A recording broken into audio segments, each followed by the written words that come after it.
have a special guest this episode, none other than my younger sister, Yael. Hi, everybody. Thanks for having me on. And Yeah, Thanks for joining. of course.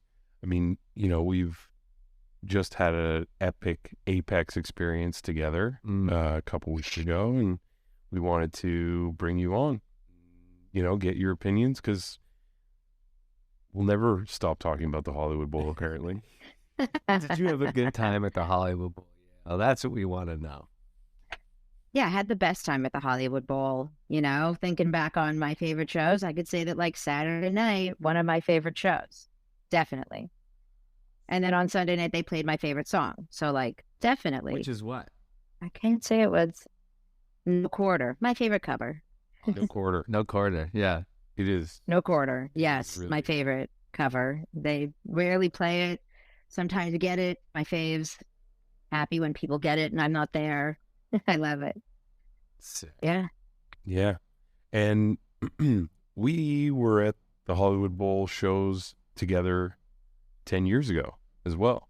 And Yeah. Yeah. 12 years ago. You're right. We went to both of them. Yeah. Long time. Yes. And I would have to say that these were way better than those. Oh. Yeah. Hands down. I bet they were. I mean, how many years ago was that? We got, yeah. It was like early 3.0. It was 2011 and 2013. So 10 years ago. Those are good years. They were good years.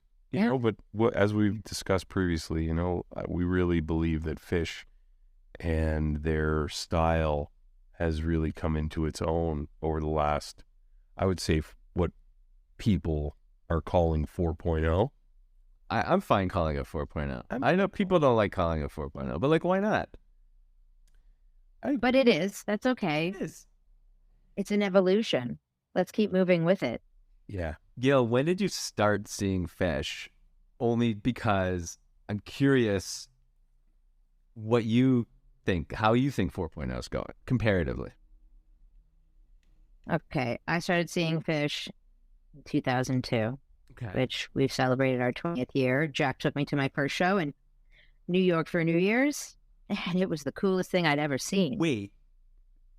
You brought Yael to her first show. The first show. You indoctrinated Yael into Fish. Yeah. Yeah. Well, I indoctrinated Yael into Fish long before 2002. Sure. But Because I Yes, yes. drive her to school from my 11th and 12th grade, her 9th and right, 10th. you're in high school listening to tapes. I was choosing the music on the way to school. You're driving to your music. And she's not the one that I indoctrinated. Yeah. Oh, you got a carpool. Yeah. Yeah. There was a carpool full of folks, and there's another one of those folks that we still see shows with consistently. Love it. Yeah. Love it. Pool of Fish. Yeah. But so my mind was blown. So 2002 New Year's Eve, I was there too, right? You were there too. Yes. So I was at your first show. And I didn't know that until... And what'd you think of it? Oh, God. Looking back at it, it's such a funny set list. I have no idea what Yeah, the set list. I well- just remember they played maybe a Velvet Sea or something because we had a buddy that was a little bit out of Encore. shape. Yeah, they played a Velvet Sea encore. It's funny that that's all. Looking at the show, That's all I I would have been bent out of shape with the Waiting in the Velvet Sea encore on New Year's Eve. I get it. What a way to end it. Happy New Year. And did Tom Hanks show up? Yes. No. That was the Tom Hanks That show. was the Castaway intro and Tom Castaway. Hanks guest appearance. Okay. That wasn't Tom Hanks. It was our buddy. Well, That was Steve McConnell. Yeah. I know, but I was using air quotes that no one can see. Um, Oh, air quotes. Awesome. So that was your first show. Crazy. There was a pretty big crew there, as I recall. I was young and I was very impressionable. And the impression was that everyone is just letting loose and having the best time. And you can't believe you're there. And then the way that they do the gag on New Year's, it was like it was snowing in Madison Square Gardens. And you're teleported to some other room and the music, and it was incredible. Of course, I had to go to a new show right after that, as soon as you can. It was a year later. Oh, you went to your next show was New Year's almost to Eve, the like- day. Wow. Okay, like New Yeah. Year's run. New Year's runs. Yeah, they're great. I wish they were in Florida. Huh? Going back to this 2002 thing, did we have some sort of like weird hospitality pass or something? Do you Which have year? a recollection of this? Your first show, did we have some sort of pass to go to some We sort went of into some underground? like snack room. I feel like it was like a corner of, it was like a Yes. corner of the access to where you went out to get refreshments. On And the there was a floor. table set up with like, we weren't on the floor. No, but the snack room was like off the floor. I remember we went down. Yeah. And they had like refreshments, Yeah, champagne. What It was was so that? classy. it was very. They had it. because I still have like a stick. I remember. I have no recollection of this occurring, but this, Jack, you were there. I guess I'm glad that you confirmed this, Yael, because I have this memory that I think it was then. Jack has no recollection of this event occurring.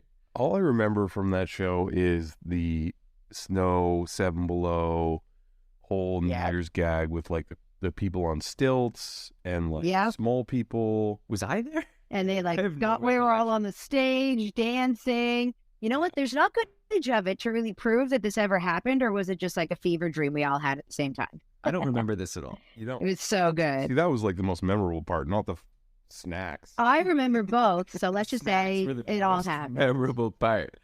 There was no snow in MSG, and there was no people dancing on stage. Yeah, there was. And we were like dressed like In stilts. stilts and White cavemen.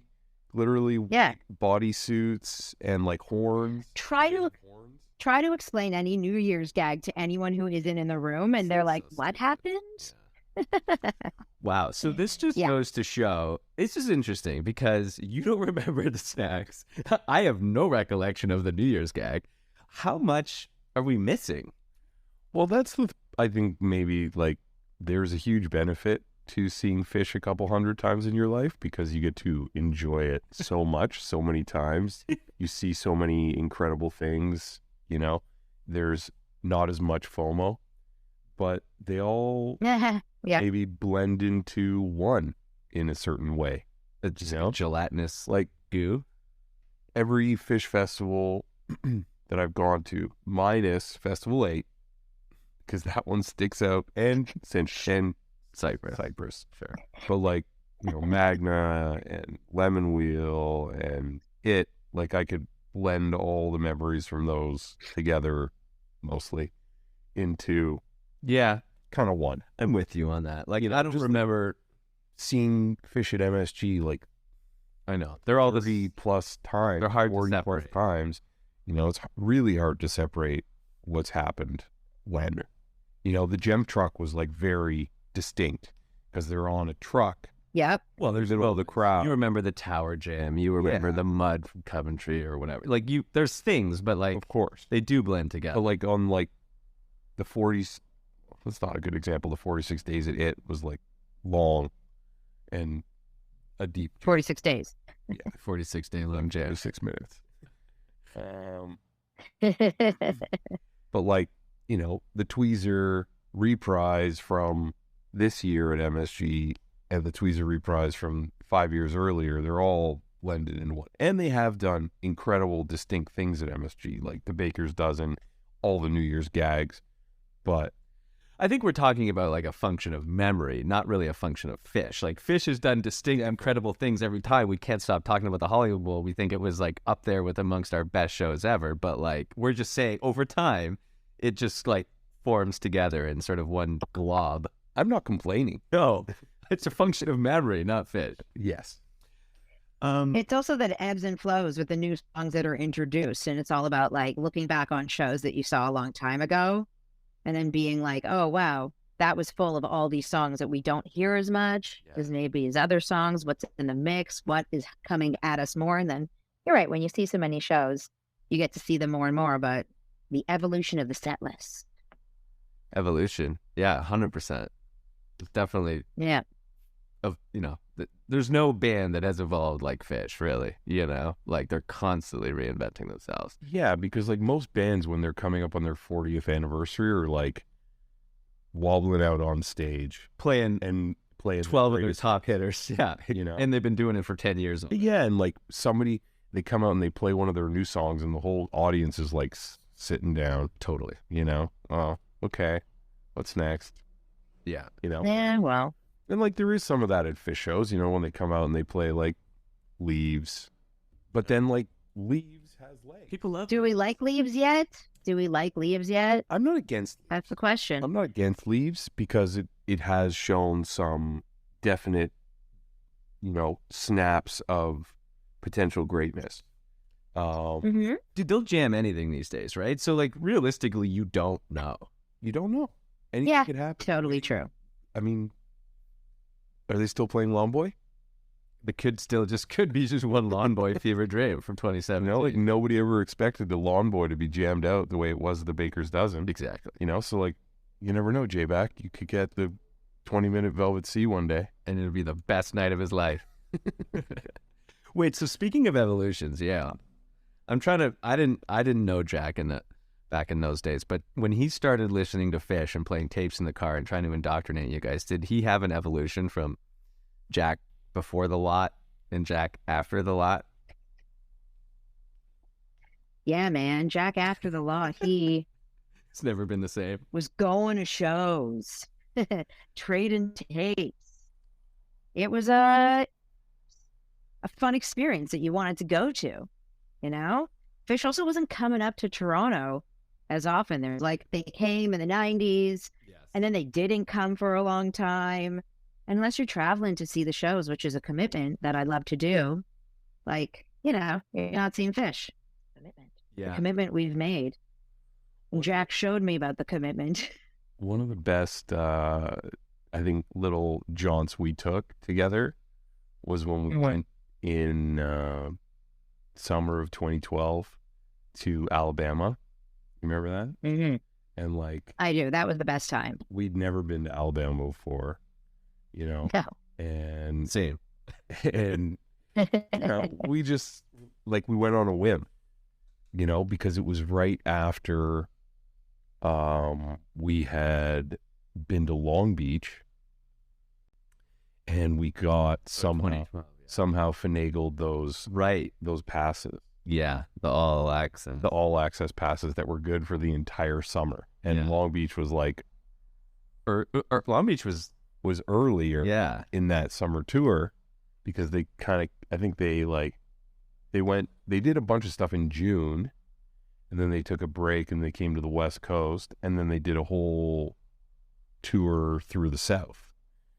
And we were just like, Those all access laminates were like gold. Let's just go, man. We can do it. Let's just do it. Giving. exactly, like Yeah, like, can't wait.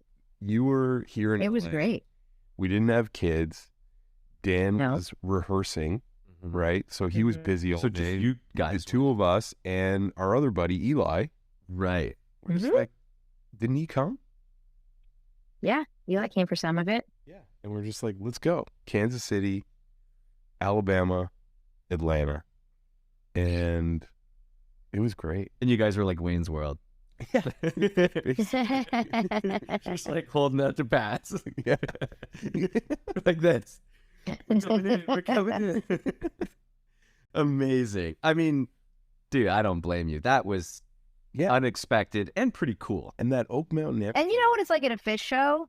Like, people are so welcome to go to the floor. You're going to go, you know, dance with people. And it wasn't hard to find a spot because Fish shows, not that they're more lax, but like, you know, people are all over the place at Fish shows.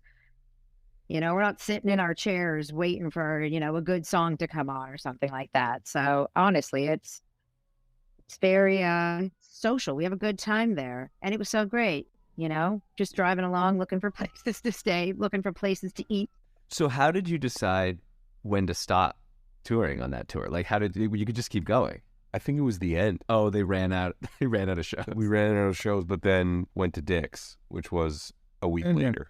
Like, we took a week. And then we went to Dick's, and then that was the end of the tour. And Dick's in 2012 was literally like we went the year before. Dick's the first year was mind blowing, right? They did the S show, I think, the first year. Maybe. That was crazy. Yeah. All mixed up. They did the S show, I think, the first year, and then the second year they did the FYF? phase. That's what I was going to say. FYF. So Dick's, the first year was the S show, which set the bar pretty fucking high. In terms of gags. In terms of gags, like Yeah. a gag coming out of nowhere. Right. So they had to live up to it. And then the second year, fuck your face. Yeah. And that to me was even better. I just think that It was good. that run in 2012, like the next night they open with Antelope. They were feeling themselves. They were really feeling it. Yeah. So what are some of your favorite shows that you remember? Yeah. Like, and I don't mean like set list, but just like vibe. Like what sticks out in your head is like, man, you know, I had the best time at X, Y, and Z, you know? You know, I had a lot of fun times at Dick's. I think Dick's was always a really great experience. And obviously New Year's runs are always like very fun, but those Halloween shows, I mean, I know that I've been to a lot of Halloween shows and sometimes it's a disappointment. Sometimes you're so into it. I went to the Halloween show where they did the Chilling Thrilling. And I have to say, it is actually one of my, I love listening to it. You know, that's one that I find is really fun to put on, especially on Halloween, which is a fun holiday for us. And yeah, I love listening back to that one. I think that like It's, what they did with Chillin' Thrillin' was just groundbreaking. yeah, You know, yeah, they've covered other bands' music, right? Sure. They did the White Album. None of them can sing like Paul or John. Makes it tough. You know, they're great musicians, especially in like 94. They did the White Album. It was like groundbreaking, 100%. They did Quadrophenia. Amazing. Nobody can sing like Roger Daltrey in this band, you know, but they hit those notes musically incredibly. The vocals on all these cover albums were always the biggest question mark. Agreed. Like what they do musically is awesome because there's nothing more you want to do than see Fish play these songs. But totally agree. Yeah. You And know. the one that they did, Dark Side, which has very few vocals, right? It has the Great Gig. And then Fish. yeah, well, Yeah, but that's killed it. Yeah, but that's like him singing, like getting jiggy with it or something. It's just funny. I know. But it was actually like good, you know, because he just was throwing his voice all over the place and hitting those, you know, like I wish I was at that show. Of all the shows that I was not at, that is probably very close to the top. And I think that's a lot of people. It wasn't even a sold out show. I talk about this show a lot, you know. But yeah, no, I know. Chilling Thrill. Yeah. It, Yeah, Best new. But there's a top of so much expectations from them on Halloween, right? oh, What are they going to much. cover? What are they going to do? I think the last album they covered was Bowie, right? And that's Yep. after Chill and Thrill. And I think that was like in 2015 or 16. They did that. I think so. And that was probably the last album they'll ever cover. Because since then, they've done all Yeah. kinds of fucking Sci-Fi Soldier. Sci-Fi Soldier. And what was the other one? Kazmat? Casbah. Casbah Box, which is like, I was there for the Fuego, and that was also my first Halloween, and I thought they were going to cover something crazy, and they did. They did something crazy. But I actually feel like, you know, it's interesting to see them do the entire idea, the artistic expression that they thought of, whether it's a new album or what they did where they're covering an album, or, you know, Chilling Thrilling where they're like being inspired and changing an album. Like, it's a time for them to really be artistic. And yeah, it's so cool that they do that, you know, on Halloween. Love it. It really is the most inspirational thing. That's, I think, why it's a culmination every year, the most sought after ticket, because it's that thing that we've talked about so many times. You don't know what they're going to do. You never know what they're going to do. And Halloween is almost a guarantee. It is a guarantee that they're going to do something that you never expected. You could never call what they're going to do in that second set. Surprise and delight. It's surprise and delight. Exactly. And that is the apex of surprise and delight. Yeah. And Right. like what they did for Festival 8. Remember where they had like all those albums lined up on their website and they were like slashing them out or they were like exploding. They had all these like different like death sequences of albums to like narrow it down Yeah. to 8 of them. And then those 8 Yeah. were like the names of the different sections of the campground. They had like Really? they had like an MGMT album. They had like a lot of, a Hendrix album. They had all the albums. Barely remember that. And Exile was on there too. It was like right in front of your face, and that's what they ended up playing. But Yeah. just the lead up to it with the whole on their use of their website and technology just like allowed them to be creative and play games with their fans. They love playing games with us. They love they love just like yanking our chains and throwing us all kinds of doozies. And that's why you guys love Halloween.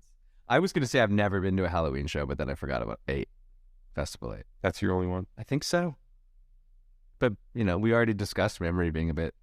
but I'm pretty sure. Patchy. It's patchy, but I'm pretty sure.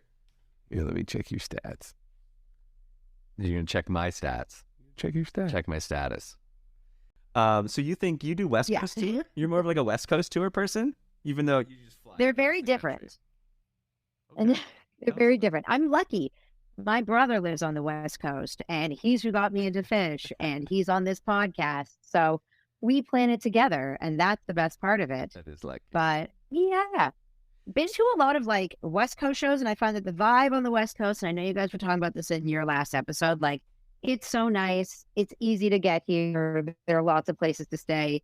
LA is such a fun city to be in. There's so many things to do, and being on the East Coast, I've been to a lot of shows there too. Bit of a different vibe, It's also not as sunny. not as sunny. More humid. Stickier. More humid. And the sticky in the lot really brings out a whole different element of experience, don't you think? Like when it's really humid and like heavy, it just like... Your fuse is a little shorter? I'm not saying that. I'm just saying like there's different elements that are binding together to create your lot experience when like there's a lot more sweat.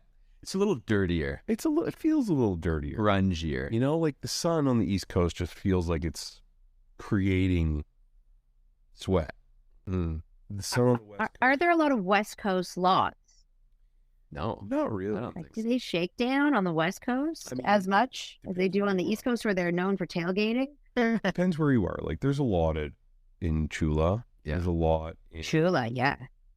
there's a lot at the Gorge. Sure. There's a lot of dicks. There's a lot of dicks. There's lots. I guess where there's a lot of room, there's a lot. There's a lot of dicks. Alpine Valley. That's not West Coast. That's Midwest. Wait, so how many shows have you guys been to together, do you think? I know exactly how many. You know exactly. Yeah. Precisely. 97. Do I now? 97. 97. shows. Brother and sister. Yeah. Yeah. Team. Well, we're Team. going to hit our 100th this summer, right? I think we should. Where's it going to be? MSG. MSG, where it all started. I think you have to do that. Then. Makes sense. So you're going to 3 nights of MSG at least, Jack. I mean, You're not going to go. I'll check my schedule. We'll see if I can find some time. Yeah.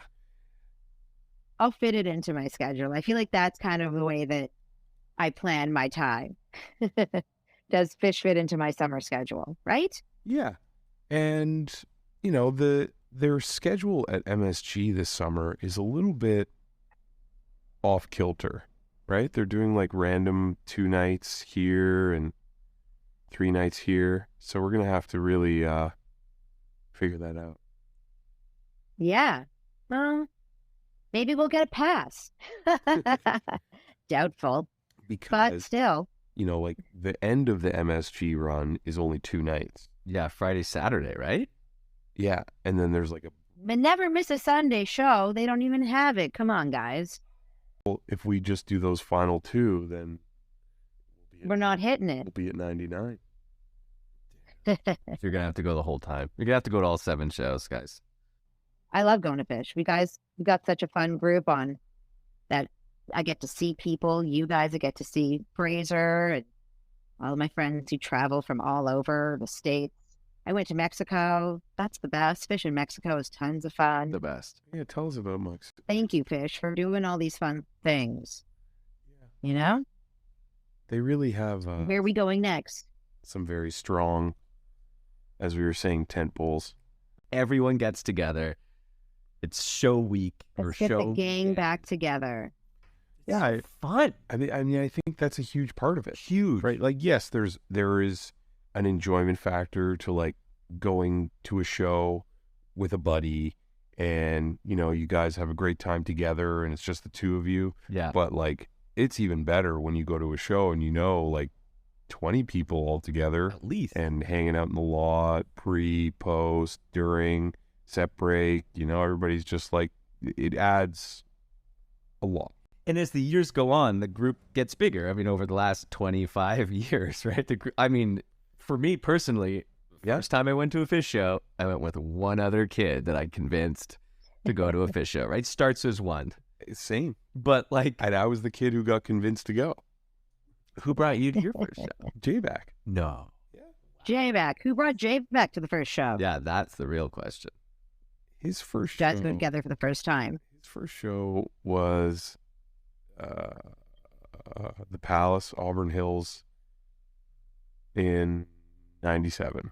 I think it was December 7th or something like that, 97. My first show with J-Back was Yale's first show.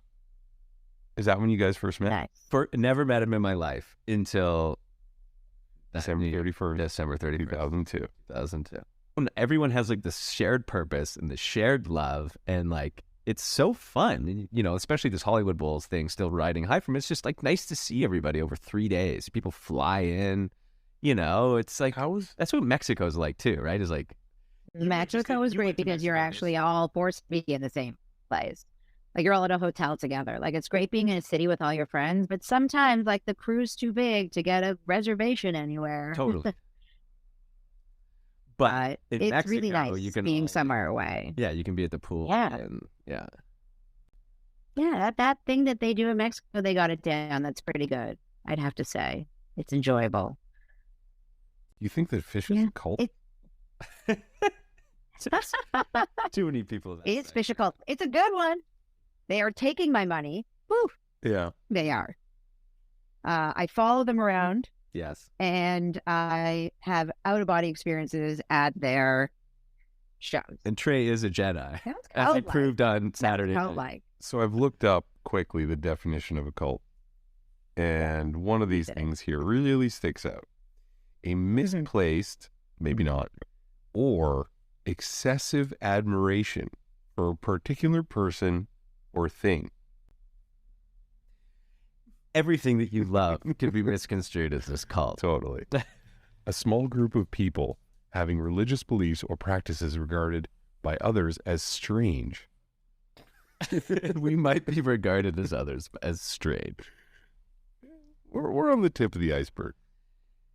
I mean, if Trey was to like come out and be like, say something to the point of they have, right?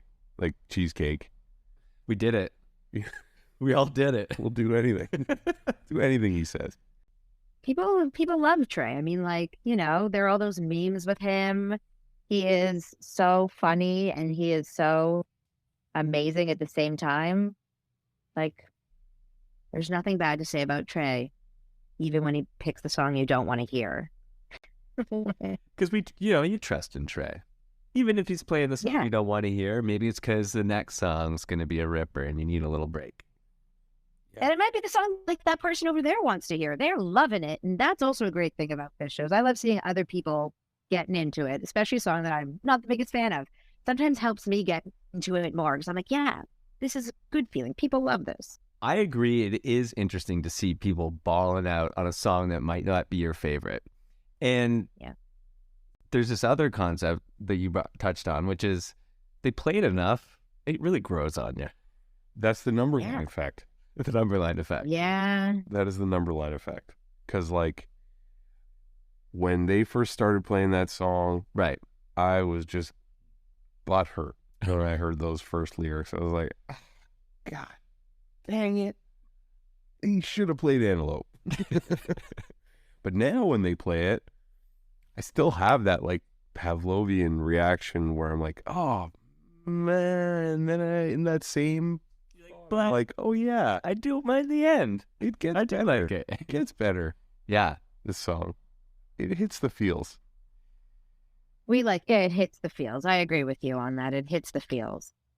It's one of those songs. And then, like, They all kind of grow on you. they 100% grow on you. And like, look, we're not 20 anymore, right? Like, so I hear a song like Joy, and like it hits me in a way that it would. I mean, they didn't play it when I was 20, but like if I was 20, I don't think I would connect with that song in the same way, right? Or for some reason, Sigma Oasis, I don't mind it.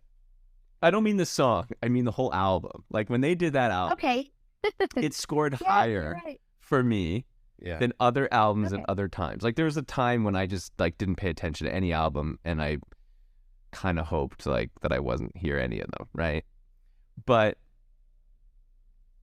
I don't know. Sigma Oasis got some hitters on it. They grew on me quick, grew on me more swiftly than other songs that have taken longer to grow. I was going to say that I think that some songs, like, they play them and, the first time you hear them, you're not sure about it, but then it's true. As you hear it more and more, this words speak to you. We've been following this band for 20 years and more. So, like, as we age and things change and we're listening to those lyrics and we're thinking about it, maybe we're singing along too. It's definitely, the meaning of it can transform as we grow with the band.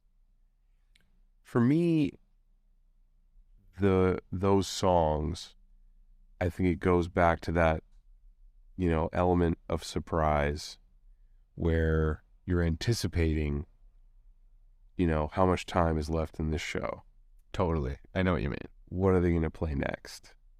And then, you get something that you're not necessarily looking forward to. So that maybe Takes up time. it takes up time. Yeah, you think like, okay, now we're 11 or 12 minutes closer to The end. the end. Yeah. Right. So there is that element to it. And that maybe overshadows my ability to enjoy Petrichor. Mm. It's a beautiful song. But Yeah, but we don't have time for this right now. well, exactly. I don't have time. I did notice at the Hollywood Bowl recently that sometimes I was checking my watch. Great, like where are we? Like Yeah, where what's are we in left? the What can set? still happen? What can still happen? We got 3 more songs in us. Sick. Like, ooh, it's pushing. Like they've been on stage for an hour and 15 minutes. Like, let's see what happens. They were You know? literally Are they going to encore with Velvet Sea? at the Hollywood Bowl. Like at the Hollywood Bowl, they were clockwork. Mhm. They came on, they played the exact same length for both sets, both nights, and the exact same length encore, basically, all 3 nights. Which is cool. By the third night, I knew Yeah. exactly what was coming, when they were going to go off, Yeah. they were going to come on, because you know me, I write down times Yeah. and songs. Know that there are people who like to keep those kinds of stats, and I think that that's good. I like an early show. An early show is better for the rest of the evening, don't you say?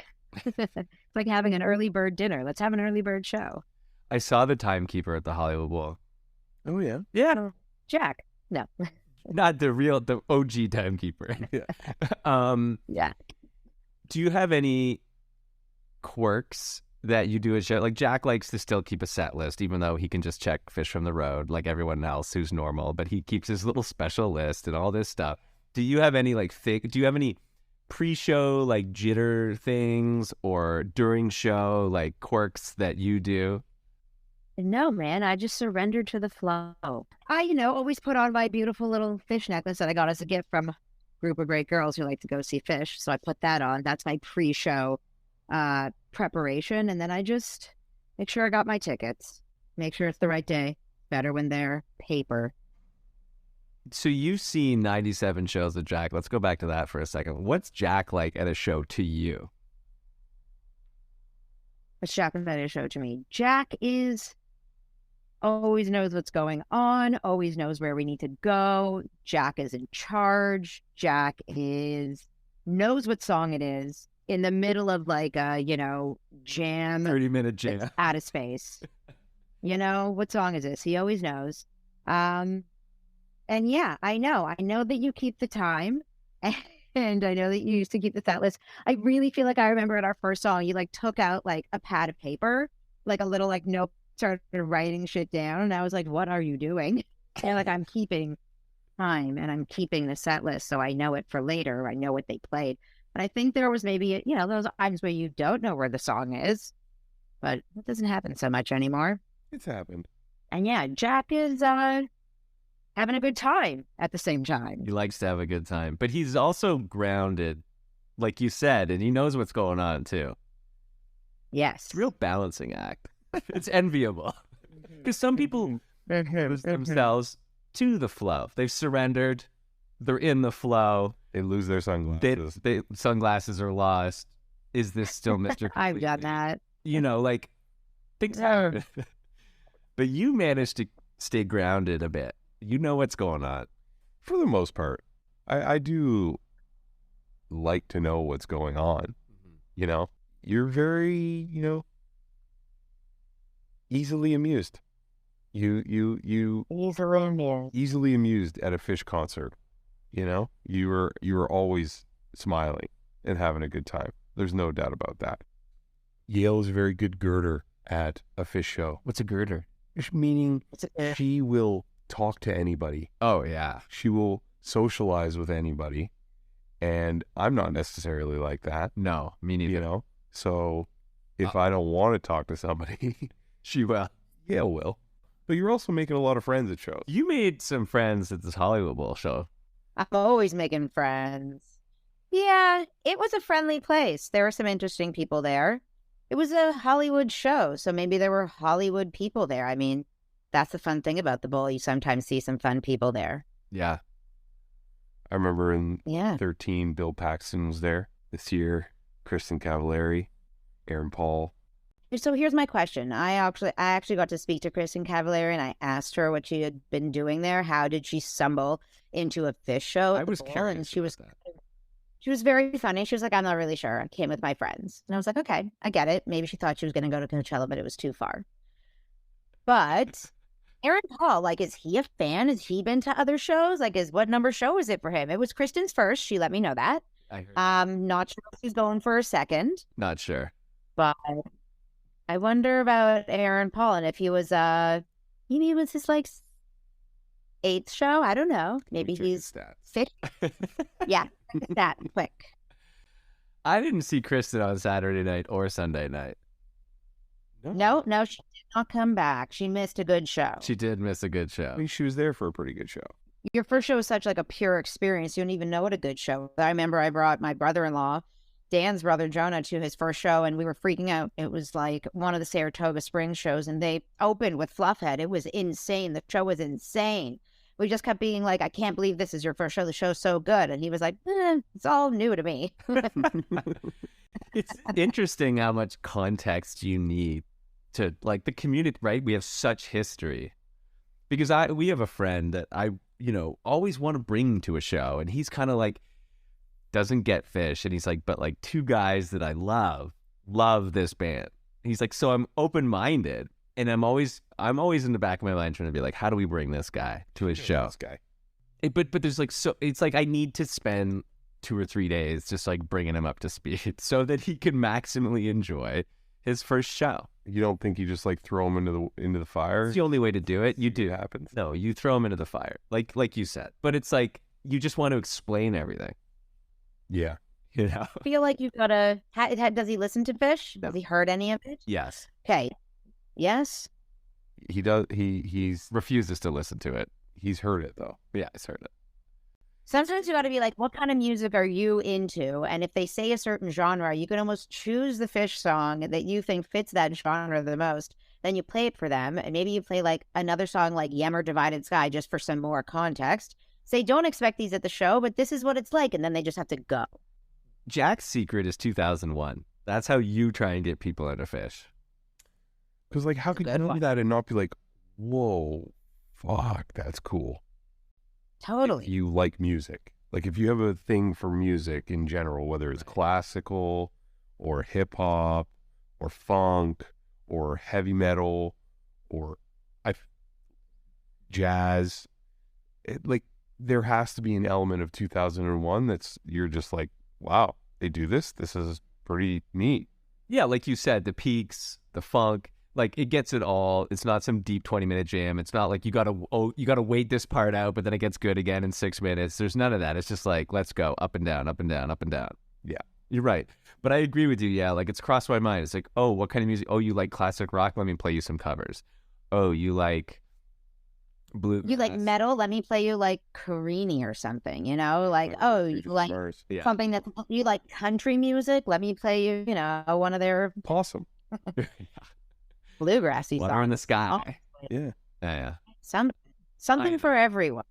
There's something for everyone, but it's a hard introduction. Like it either clicks or it doesn't. That's, I guess, you know, because everyone I know, it's kind of like, it just like one day you just can't undo it. You know, you can't go back. You can't undo Fish. But for some people, it's just like they don't have that moment. Like it just doesn't ever cross that Rubicon. They're just like, all I hear is noise and I can't do it. There's that funny video that's like of Trey playing, I forget what festival he's playing at, and it's like what Fish music sounds like to people who don't like Fish. It is hilarious. Worth looking up on like YouTube. It's so stupid. I'm sure you guys have seen it. I think I have. But I laugh every time because I feel that that's so true. Like if you don't like it, it just sounds like noise to you. I feel You like know, a lot of people, before they see them live and have only heard recordings of it, are closed-minded. They're already like, what is this? I can't listen. Like, what? What are they doing? when it goes past the like 2.5 minute mark, and people are like, "What do you mean the song is still going?" And I'm like, "Still going. Like it goes places, but You just got to buckle up. you know." But supposedly that's what it's like with King Gizzard and the Lizard Wizard. Like, if you haven't seen them, Yeah, I'm ready for that. then you I'm gonna don't get you don't know. You know? So I'm ready to do it. Because Me people always too. tell you with Fish, like, oh, you got to listen to their live stuff. Or it's like, oh, don't listen to an album. Like, that's going to get you nowhere. Listen to the live stuff. But then live stuff from back in the day is some, like, there's almost crowd noise. It's a bad recording. And now you have to, like, dial your ear in to, like, Trey's guitar on, like, the second half of, like, just, like, wait through Yam. Like, just wait for the first bit because, like, there's a cool bit in the middle. And, like, no one has that kind of patience. You guys seen King Gizzard? No, but they're coming to LA, the Hollywood Bowl in June. No. Yeah. Says who? Hollywood Bowl.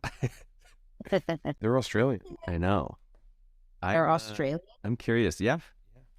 I know nothing, but I'm so ready to go to a show after hearing like 2 or 3 songs. It's sounds like it's a good time. Everything I've heard recorded, I've been like, maybe one of 10 things. I'm like, oh, what is this? Weird. But then again, it's Trey's favorite band, and I do anything that he said. One time Trey was listening to music with big headphones on, and I asked him what he was listening to. And he said he was listening to one of his favorite albums. And I was like so excited to hear it. And he lets me have a listen. And I'm like, what is that? He's like, it's D'Angelo. And I was like, yeah, cool. Yeah. No, I don't actually listen to that much D'Angelo. I went to go listen to the album, tried to get into it. I don't know if I needed Trey to be there to guide me through it, to tell me what he was listening to. But if he told me to go see King Gizzard, I would probably go do it too.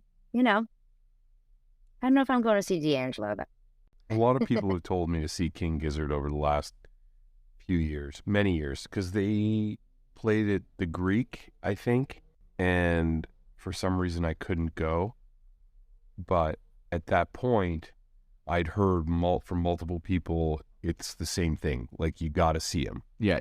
Unless you see him, you're not going to get it. So, breaking the ice. Which you could say about Fish, That's you what I'm know? saying. But I guess a lot of the people who I go see Fish with, and also people who I don't, but people who I think are like definitely, they probably know what's down and what's good when it comes to a really amazing new band to get into. And it's hard to get into new music sometimes. You know? I totally I think agree. that we're not buying full albums anymore like we used to and listening to them. You know, it's like streaming. Sometimes it's hard to find the right thing because there's just so much out there, you know? I just have really high expectations, you know, after Fish. Like, I have such high expectations that most things are like, eh. I mean, I love all sorts of genres of music.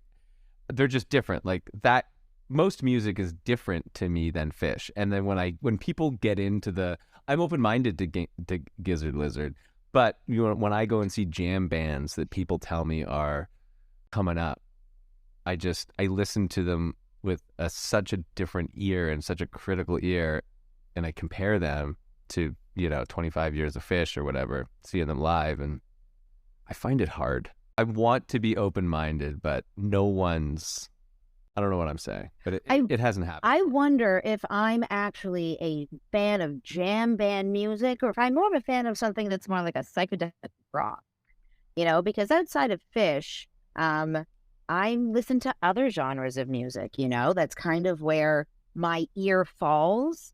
And so I wonder, or I guess I'm impressed that I heard something that I guess people would say is under the jam band umbrella. And I was like, oh yeah, this is something I want to hear more of to take away from my listening to Fish, you know, where I'm going to lay my ears for other music. What am I going to be listening to? Usually it's either Fish or like other music of mine outside of the genre. Yeah. Something completely different. Agreed. Me too. So it was very refreshing, you know? The person who put it on for me, I was like, oh, wow. And then the song was like 18 minutes. And I was like, wow, this is going all kind of crazy places. It's been a wild ride. I don't think I'm going to be listening to Fish much over the next month or so. No? No, I think You're fished out. I've fished out a little bit. I did do, you know, some of my homework and listen to a bunch of 2001s. We can talk about that another time. Got it. Because, like, I could listen to 2001 all day. Over and over. Different ones. Different like a playlist. A playlist of 2001s. Just having that playing in the background. Totally. When you're walking around. Yeah. Just like the soundtrack of your life is just 2001. Well, you're like, it's great. See, that? It's one of the best songs that they do play. That phrase, soundtrack of your life, like that has actually crossed my mind. Like what would you say to, like it always crossed my mind. What do you say to Trey? Like, what do you say? Or Paige? Or any? Thank you. I know, thank you, but it's like, yeah, I mean, you can't, it's like, oh, you're really good at guitar. It's like, you guys have been the soundtrack of my life for 30 years. It's crazy. Yeah, they've been there through good times and bad times and all times, and that's great. You were saying that Trey played you a song on his headphones one time. Like, how many times have you listened to Trey's headphones? Once. Okay. Oh yeah, Trey's like a unicorn. Chance meeting, and when you do, it's amazing. He's awesome, you know. Like if I saw him at the King Gizzard show, I'd be walking right up to him and being like, Trey, let's hang out. You would? Maybe he'd be like, okay. Yeah, maybe he'd be like, yeah, stand here with me. Yeah, you're good at that. You know, the one time that I was lucky enough to go backstage with you guys, I just blacked out. I don't think I mustered anything more than hi. It's hard. It's a lot of pressure. It's so much pressure. Sometimes you just got to say something, you know, don't say nothing, but don't be too weird. Because you know in that moment you're trying to be like, act normal, act cool. That's what's in your head. Very cool. I love Fish. Say it louder. That's it. I love Fish.